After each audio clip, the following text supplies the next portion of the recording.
Mesdames, Mesdemoiselles et Messieurs, merci de nous suivre sur la télévision An-Nosra 24 et bienvenue au compte de ce journal. 1er décembre 1990, 1er décembre 2022, cela fait exactement 32 ans que le mouvement patriotique du salut, MPS, a pris le pouvoir. Une grande cérémonie de prise d'armes alliées à la place de la nation en présence du président de transition, qui avait à ses côtés le premier ministre de transition, Saleh Kebzabo, et le secrétaire général du parti, Dr Haroun Kabadi. Suivez. 1990, 1er décembre 2022, cela fait exactement 32 ans que le mouvement patriotique du salut MPS est arrivé au pouvoir. Une date qui marque la fin de la dictature de l'ex-président Hissène Habré. Une grande cérémonie de prise d'armes alliées à la place de la nation marquée par un grand défilé militaire. C'est à 10h20 qu'arrive le président de transition, le général Mohamed Idriss Déby Itno, qui a été accueilli par le premier ministre de transition, Saleh Kebzabo, et plusieurs autres militantes et militants du mouvement patriotique du salut. Après la revue en troupe, le chef de l'État, le général Mohamed Idriss Déby Itno, dépose les gerbes de fleurs au monument aux morts. S'en est suivi le grand défilé pédestre de 13 détachements armés qui se trouvaient à la place, à savoir la gendarmerie nationale, la garde nationale et nomade du Tchad, les agents des eaux et forêts, la police nationale, la DGCI, la DGSA, l'armée de l'air, l'armée des terres, la police judiciaire, les enfants des troupes Gémia. C'est à 11h pile que la cérémonie marquant le 32e anniversaire de la journée de la liberté et de la démocratie a pris fin à la place de la nation. À la fin de la cérémonie, notre reporter Moussa Mohamed a tendu son micro à quelques militantes et militants du mouvement patriotique du salut MPS pour leurs impressions. Suivez. L'anniversaire de la fête de la démocratie et de la liberté, qu'on le fait sans notre président fondateur en tant que membre fondatrice du MPS. Mais je suis fière aussi parce que c'est l'œuvre du MPS. Aujourd'hui, la démocratie et la liberté que le peuple tchadien sont en train de vivre, c'est l'œuvre du MPS. C'est le sacrifice dont les fils et les filles du Tchad se sont mobilisés, qui se sont sacrifiés, ils ont laissé leur vie, ils ont versé leur sang. C'est pour que le peuple tchadien vive dans la liberté, dans la démocratie et dans la sérénité. Il y a 32 ans, nous avons chassé une des dictatures la plus abjecte. On a instauré la démocratie et là, comme vous avez constaté, en lisant vos journaux, en écoutant la radio, en écoutant la télé, la démocratie c'est un processus. Il a pris corps maintenant et il continue. La fête du 1er décembre, c'est le 1er décembre à lui-même, c'est une date très mémorable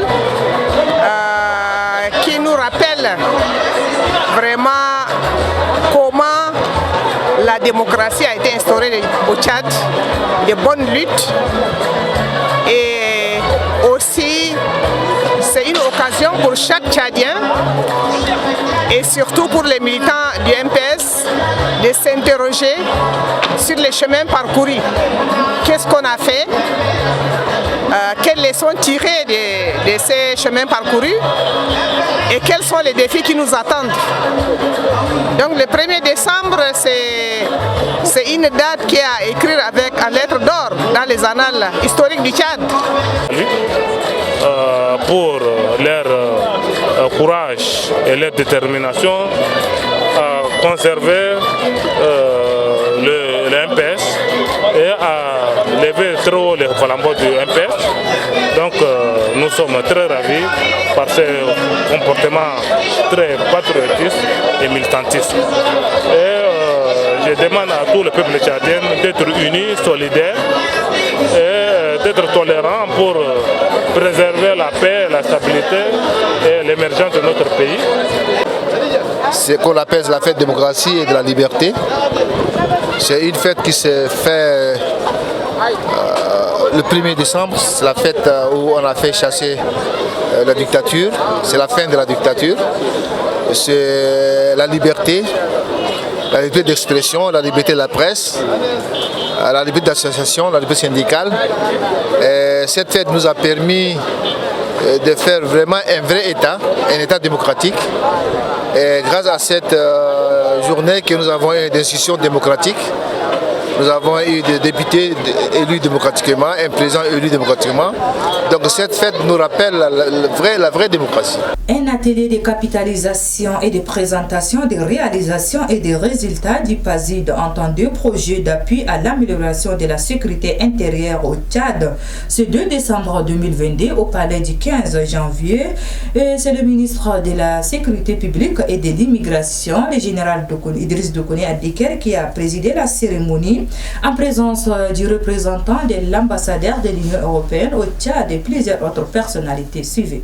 Capitaliser et présenter les réalisations et les résultats des actions menées par le projet durant les 6 années 2016 à 2022. Tel est le but recherché à travers cet atelier organisé par le PASID en tant que projet d'appui à l'amélioration de la sécurité intérieure au Tchad. Ce 2 décembre 2022 au palais du 15 janvier, en présence du ministre de la Sécurité publique et de l'immigration, du représentant de l'ambassadeur de l'Union européenne au Tchad ainsi que plusieurs autres personnalités venues pour la circonstance. Dans son allocution, le coordinateur national du PASID, Abdoulaye Moyalta Georges, a salué la présence de tous avant de présenter les actions menées par ce projet durant les 6 années.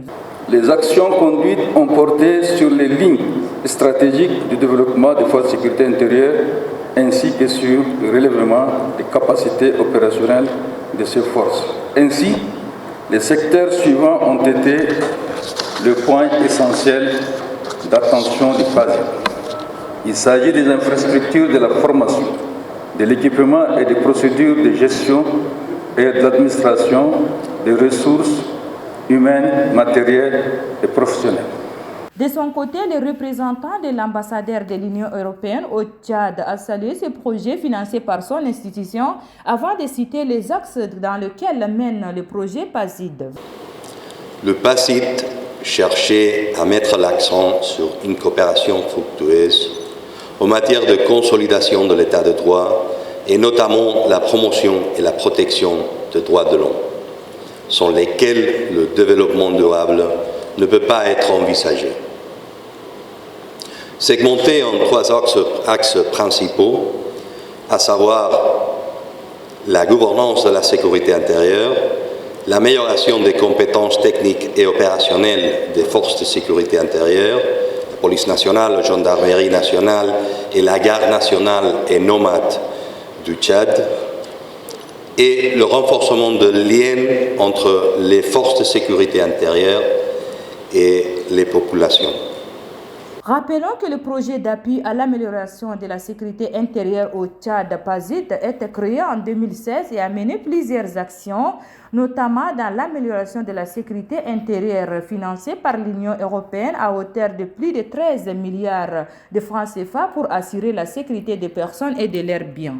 Toujours dans le même cadre, président la cérémonie, le ministre de la Sécurité publique et de l'immigration, le général Idriss Doukouni Adiker, a salué le projet PASID et dit que c'est une grande réussite, surtout dans l'amélioration des forces de sécurité intérieure. Je vous invite à suivre un extrait de ce propos au micro de notre reporter Idriss Ismail. Je voudrais dire qu'avec le passé, les forces de sécurité intérieure du Tchad amorcent véritablement vers un tournant décisif pour offrir de meilleurs services à l'État dans le respect des droits de l'homme et les exigences actuelles de lutte contre toutes les nouvelles formes de criminalité. Le PASID arrive à terme, il revient donc aux décideurs, aux forces de sécurité intérieure, à toutes les composantes de notre cher pays de s'approprier tout ce qui a été mis à sa disposition par le projet pour le pérenniser au bénéfice exclusif de nos institutions et de nos populations. Je voudrais ici remercier tous ceux qui ont de loin ou de près participé à cette structure et plus particulièrement à l'Union européenne dont je chargerai le représentant ici de saluer les efforts consentis par cette structure et les aides non négligeables qui ont été apportées. Surtout, ce qui a lieu maintenant de réfléchir, c'est quelle serait la suite. Et puis, dans le cadre du renforcement des capacités des dirigeants syndicaux, la Confédération libre des travailleurs du Tchad, CLTT, organise un séminaire de 2 jours au centre Al-Mouna. C'est le secrétaire général de la dite Confédération, Ibrahim Ben Saïd, qui a lancé les 10 séminaires. Faisons le point avec Oumar Mohamed Ida. Dans le cadre du renforcement des capacités des dirigeants syndicaux de la Confédération libre des travailleurs tchadiens, la Confédération libre des travailleurs tchadiens a organisé un séminaire ce vendredi 2 décembre 2022 au centre Al-Mouna. Cette cérémonie a vu la présence du secrétaire général de la Confédération libre des travailleurs tchadiens, des délégués personnels, des militants de la CLTT et les séminaristes. Lançant officiellement la cérémonie, Ibrahim Ben Saïd, le secrétaire général de la Confédération libre des travailleurs tchadiens, au cours de son allocution, demande aux séminaristes d'être réceptifs et participatifs aux exposés qui leur seront présentés par les formateurs avertis et encourage les participants à plus de disponibilité d'abnégation des compétences syndicales au service de leur entreprise, société et institutions. Votre présence, chers camarades séminaristes, traduit votre attachement pour la recherche de connaissances des textes syndicaux, chers aux employeurs, aux travailleurs et aux travailleuses. Aussi, allez-vous disposer d'une force syndicale non négligeable dans un cadre formel, légal et réglementaire pour promouvoir vos intérêts moraux et professionnels. Par ailleurs, chers séminaristes, cet atelier arrive à point nommé. Il vous permettra de vous rappeler des connaissances acquises et du savoir-être nécessaires et suffisants pour vous rendre capable de valoriser les normes du travail. Chers participants, le présent atelier auquel j'attache une importance capitale ne se limite pas à la simple transmission des connaissances. Il vise à faire de vous les principaux acteurs du développement. Les séminaristes seront formés aux divers sous-thèmes riches et variés qui leur permettront de disposer de connaissances syndicales approfondies, contribuant à accroître leur audience auprès des travailleuses et travailleurs dans leurs institutions respectives. Le séminaire se déroulera au 2 jours. Et sur ce, c'est referme cette édition. Merci de l'avoir suivi. Au revoir. Bonne suite de programme sur la télévision en dansant 24. Merci.